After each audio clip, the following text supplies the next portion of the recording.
Hello everyone, welcome to a new video. काफ़ी लोग ये पूछ रहे हैं मुझसे कि जब इसका ऑडिट होगा, डीपीडीपी एक्ट में हम ऑडिट करेंगे तो व्हाट आर द रिकॉर्ड्स जो हमें चेक करने होंगे।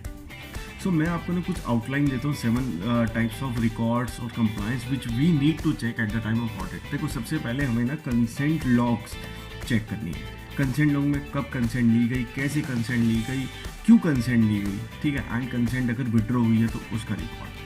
सेकेंडली, अगर प्रोसेसिंग, क्या डाटा प्रोसेस हो रहा है, जिस पर्पज़ के लिए लिया गया था उसी पर्पज़ के लिए हो रहा है। एंड डाटा रिटेंशन पीरियड के बारे में, क्या पता डाटा रिटेन उससे ज़्यादा पीरियड तो नहीं हो रहा, जितना पीरियड बोला गया लॉफुली उतना ही हो रहा है। तीसरी बात, data sharing with third party. देखिए, हम ना कहीं ना अगर हम सी फर्म की बात करें, कहीं ना कहीं ऐसा होता है कि हम थर्ड पार्टी सॉफ्टवेयर यूज़ कर रहे हैं, ठीक है, whether it is Webtel software और कंप्यूटेक्स। तो we are sharing information with third parties. हो सकता है कोई कॉर्पोरेट्स में काम कर रहा हो तो AWS क्लाउड की सर्विसेज यूज़ हो रही हैं, बहुत सारी थर्ड पार्टी सर्विसेज हो रही हैं। तो हमें हमें वो लिस्ट चाहिए कि कौन कौन सी सर्विसेज हम थर्ड पार्टी से ले रहे हैं। देखिए, ऑडिट पे जाते हैं तो सबसे पहले लिस्ट आउट निकालते हैं, एक्सपोर्ट की कस्टमर ये है, डोमेस्टिक कस्टमर। इसी तरह हमें वो लिस्ट आइडेंटिफाइड करनी है ऑडिट के लिए, ठीक है। उनके एग्रीमेंट्स चेक करने हैं, कितने वो एग्रीमेंट कितने स्ट्रॉन्ग हैं, ठीक है। These are the things. अगर क्रॉस बॉर्डर ट्रांजेक्शन गवर्नमेंट ने मना करी है किसी कंट्रीज़ के साथ, तो वो हमें देखना है कि उस कंट्रीज़ के साथ डाटा शेयर तो नहीं हुआ। कहीं डाटा लोकलाइजेशन के लिए सेंट्रल गवर्नमेंट ने मना करा है तो वो हमें चेक करना है कि ये डाटा इंडिया में ही प्रोसेस होना चाहिए। हालांकि अभी इंडिया ऐसे सेंट्रल गवर्नमेंट की कोई नोटिफिकेशन नहीं आई है।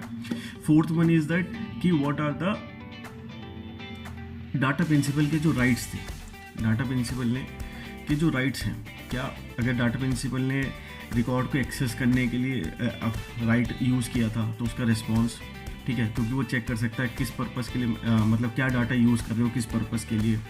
डाटा प्रिंसिपल का एक अधिकार और है कि वो इरेजर के लिए, करेक्शन के लिए बोल सकता है, तो उसका क्या रिस्पॉन्स रहा। एंड द मोस्ट इंपॉर्टेंट, वो ग्रीवेंस रेज कर सकता है, ठीक है, उसके पास सबसे बड़ा अधिकार है। एंड द ग्रीवेंस जो सॉर्ट करेगा कंपनी के बिहाफ पे वो DPO होंगे, जो मैंने आपको DPOs का रोल अर्लियर वीडियोस में बताया है, ठीक है। तो हमने 4 पॉइंट कर लिए। पहला कंसेंट लॉग, दूसरा processing log, agreement with third parties, and this is right of data principles.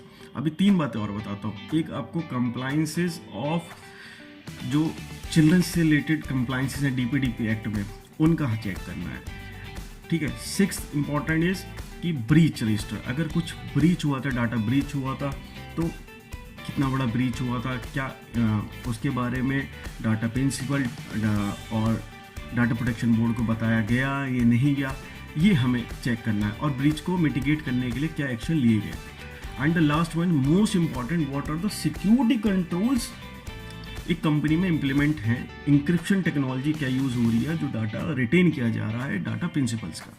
देखिए, सिक्योरिटी कंट्रोल्स हमें उसका भी चेक करना है जिनके साथ थर्ड पार्टीज के साथ हम सर्विसेज में डाटा प्रिंसिपल्स के डाटा शेयर कर रहे हैं। सो दिस इज़ द इसके बारे में मैंने एक दूसरी वीडियो में बताया भी है कि हमारे एग्रीमेंट्स में हमें ये मेंशन करना है कि आप इस तरह की सिक्योरिटीज़ अपने यहाँ मेंटेन कीजिए सो दैट डाटा सिक्योर रहे।